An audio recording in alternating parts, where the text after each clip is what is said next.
I haven't seen Barbie or Across the Spider-Verse yet because I haven't been to the movies this summer, but it looks like they'll wind up being the two biggest movies of the summer.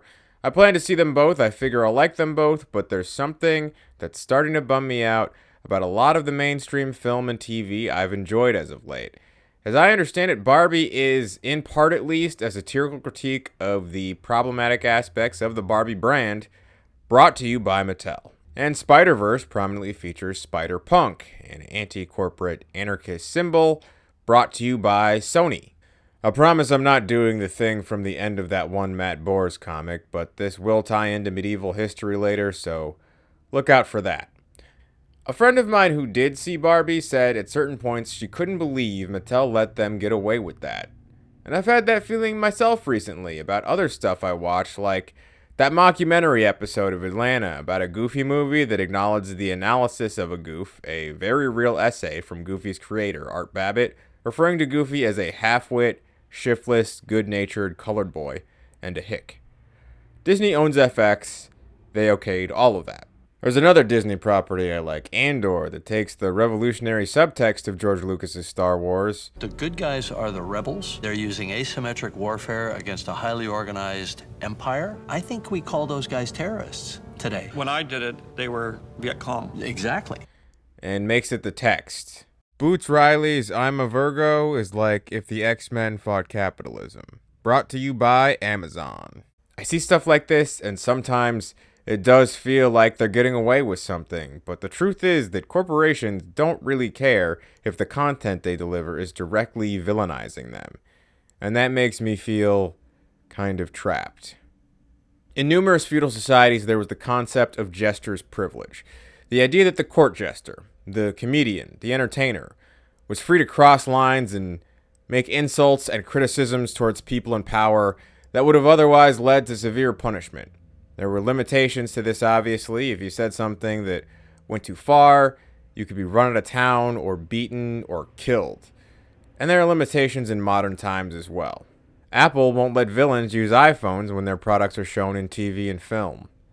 Back in 1998, when GE owned NBC, conspiracy theory rock, Robert Smigel's cartoon indictment of media monopolies, The whole media is controlled by a few corporations thanks to deregulation by the FCC. was allegedly pulled from subsequent re-airings of SNL by network president Bob Wright. When Donald Trump got roasted on Comedy Central in 2011, his one rule was never to insinuate that he wasn't as rich as he said he was. The mainstream media we consume, even the subversive stuff, as glad as I am that there are people out there making it, they're ultimately only making what they've been allowed to make. The most successful period in WWE's history centered around Vince McMahon, the owner of the company, playing a fictionalized version of the greedy, perverted, unscrupulous businessman that he actually was in real life. Being viewed as the bad guy is just one of the many marketing tools at the disposal of the wealthy and powerful. I think this is best exemplified in one of my favorite episodes of Black Mirror, 15 Million Merits. In it, Bing, portrayed by Spider-Punk himself, Daniel Kaluuya, swallows his contempt for his dystopian corporate overlords after they turn his love interest into a literal sex object and grinds it out for just long enough to get onto their big reality talent show, where he stops in the middle of his dance routine, threatens to stab himself with a sharp piece of glass, and speaks from the heart about the depressing, broken, unequal, distraction-dependent system that he lives in. It's not even there. We buy shit. It's not even there. Show us something real and free and beautiful. You couldn't. Yeah? It break us. We're too numb for it. Our minds will choke. It's only so much wonder we can bear. That's why when you find any wonder whatsoever, you dole it out in meager portions. And only then till it's augmented and packaged and pumped through 10,000 pre-assigned filters till it's nothing more than a meaningless series of lights. And it goes well with the crowd and the judges. So well that Bing gets his own show where he gets to hold himself at Shard Point and rant about society's ills every week for lots of money, or merits. To me, they said it all with that ending. I don't know if I'll ever be successful at this, but seeing Bing's fate was like realizing that my dream is also my nightmare. If I do well enough, operating at the highest level means my dissenting voice can be sold to the rest of the dissenters by the very systems we oppose. That's the best you can hope for. It's a bummer. A side effect of Jester's privilege is that it can endear the public to the ruler. The ruler winds up looking like a good sport and self-aware. You may even think that if the ruler is willing to have their shortcomings critiqued, maybe they're willing to change. And in the end, they will ultimately disappoint you. It's catharsis without comeuppance. If you can't satisfy them, pacify them. So that's why, even though I still really want to see Barbie, and Spider-Man is still my favoriteest guy, and I'm glad that kids are getting stuff that asks them to question things.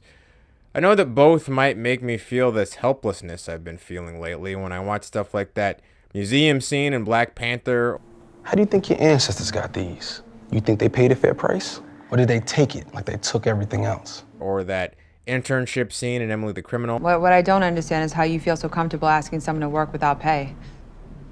You know, when I was your age, they told me all I could be was a secretary. Okay, but secretaries get paid. That's not the point. Or the Hollywood scenes in Barry. The algorithm felt it wasn't hitting the right taste clusters. Taste clusters. Or whatever. I love all this stuff, but at the end of the day, they make their big statement. I say neat. And All we gotta do is... But to end things on a more optimistic note, I still believe in some media's ability to expand some people's views. Otherwise, I wouldn't be doing this. And there's more independent media out there today than ever before. I definitely think that, unfortunately, the culture has to change before the politics do. In Frederick Douglass's lecture on pictures, he says, poets, prophets, and reformers are all picture makers. And this ability is the secret to their power and of their achievements. They see what ought to be by the reflection of what is and endeavor to remove the contradiction. Endeavor to remove the contradiction. I like that.